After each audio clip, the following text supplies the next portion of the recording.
I have had to catch myself a few times this morning because I really want to say Merry Christmas.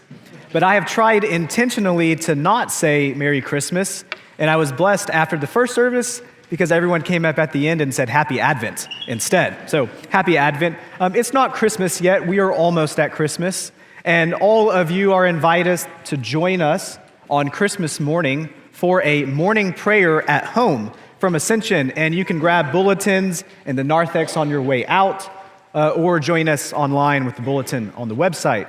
Or you can join us on Christmas Eve at 5 and 8 and 10:30 to join to celebrate Christmas. But it's not Christmas yet. And so for the next 10 minutes and 2 days, I invite you back into Advent. Back to before Christmas was ever here. Jesus hasn't been born, incarnation hasn't happened, and we have never seen God.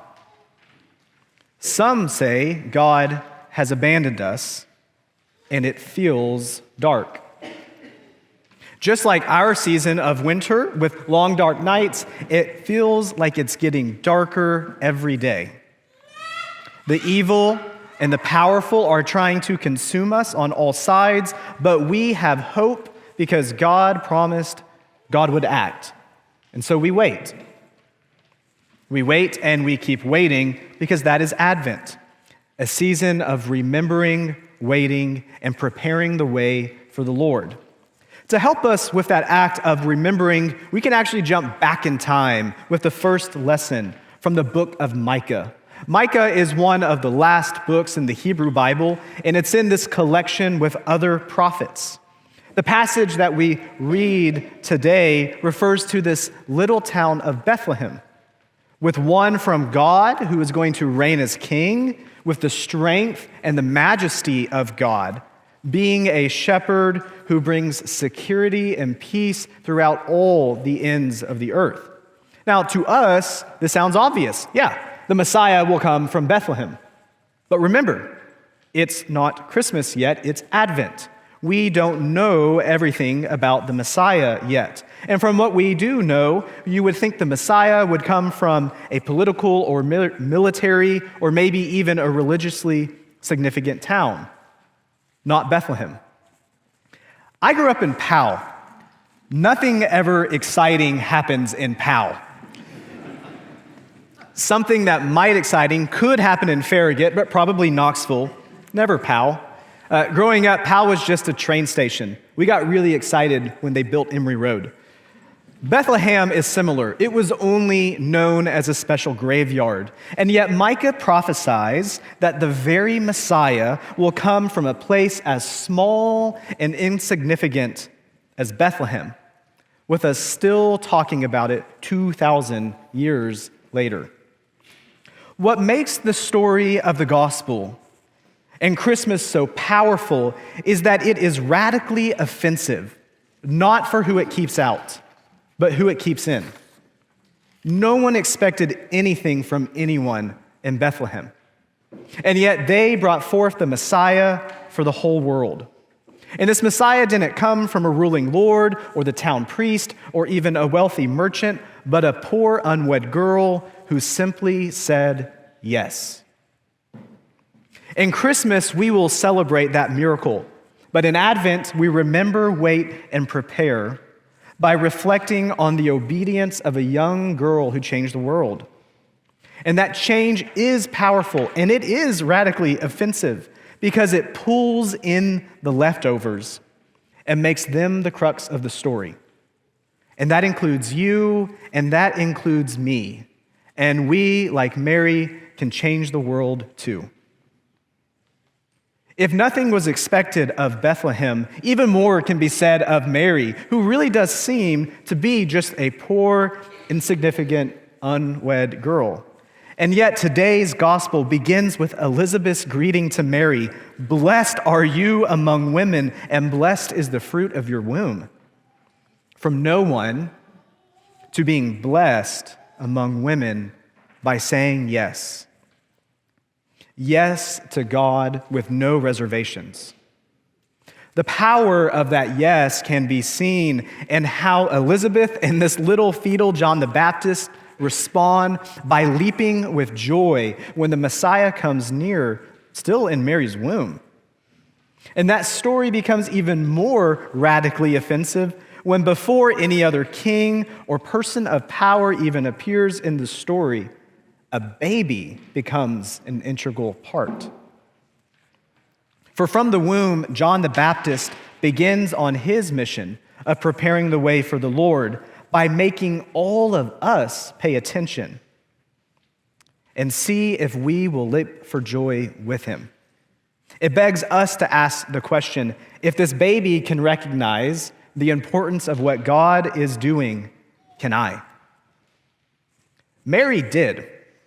And because of that, the church has recognized Mary's significance and continued to sing the Magnificat, or this song of Mary, which comes right here from today's gospel. In fact, the lectionary that we use to pick our readings gave us the option to either read it in the gospel or, like what we did, was include it instead of the psalm as a canticle. And the reason that we chose that, like many other churches, is so that you could hear it in a new way and you could hear it sung like a song. But do keep in mind, that is just the next few verses in the Gospel of Luke. And the Magnificat is probably older than the Gospel of Luke, and it's certainly one of the first Christian hymns. And as much as I'd love for us to just take an hour and dissect it and break it apart and learn to pray like Mary does here, we don't have time for that. But I do want to draw your attention to a portion of the song where Mary praises God for how God will transform the world through Jesus and those who follow him. And I hope when you read it, you can also see how powerful and radically offensive it is. And I encourage you to ask where you belong in that story and see if you will leap for joy as John the Baptist does.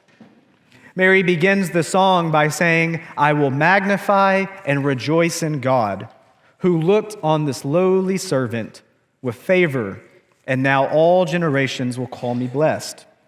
She goes on and says, God has shown strength and scattered the proud, brought down the powerful and lifted up the lowly, filled the hungry and left the rich empty.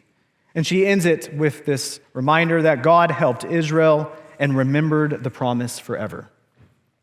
It's a powerful song, and it encapsulates the powerful gospel that is the story of Christmas. Powerful and radically offensive, not for who it keeps out, but who it keeps in. As the Christmas story goes on, in the very next chapter of Luke, we continue to see the subversion of our expectations with the calling of the shepherds by the angels to go and witness just after the birth of Jesus. What so surprises me about that scene is that the shepherds were really at the bottom of society. I mean, and they were quite literally outside the city, watching and listening the people inside as they sat in the fields with the sheep. Suddenly, the sky lit up and angels were there. And by the end of the exchange, the shepherds become like the angels, declaring that God has come to all of us. Throughout a lot of my life, I have felt like one of those shepherds on the outside, small, insignificant, not important enough, and the leftover. Overseen, and definitely not someone a king would pay attention to, and definitely not include. But Christmas changes that. If you feel like a shepherd, remember God comes to you first. If you feel like a baby who no one asks how you feel, God does. If you feel like that poor unwed girl who everyone overlooked, remember that your yes can change the world. Christmas isn't here yet, but it almost is. Our time to rejoice and celebrate is just a few days away, and Christmas really does change everything. We will never go back to a time before Christmas. God has walked this earth, showed us what it means to be truly human, how to live and love like God does.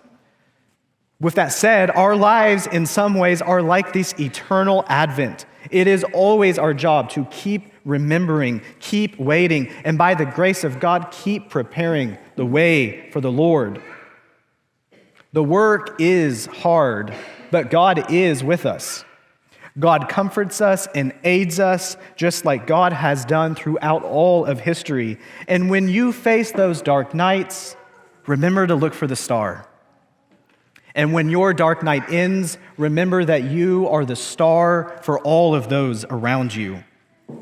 Continue in the hope of the gospel and this powerfully and radically offensive story of Christmas, not for who it keeps out, but who it keeps in, which is you and which is me. We just need to say yes. Amen.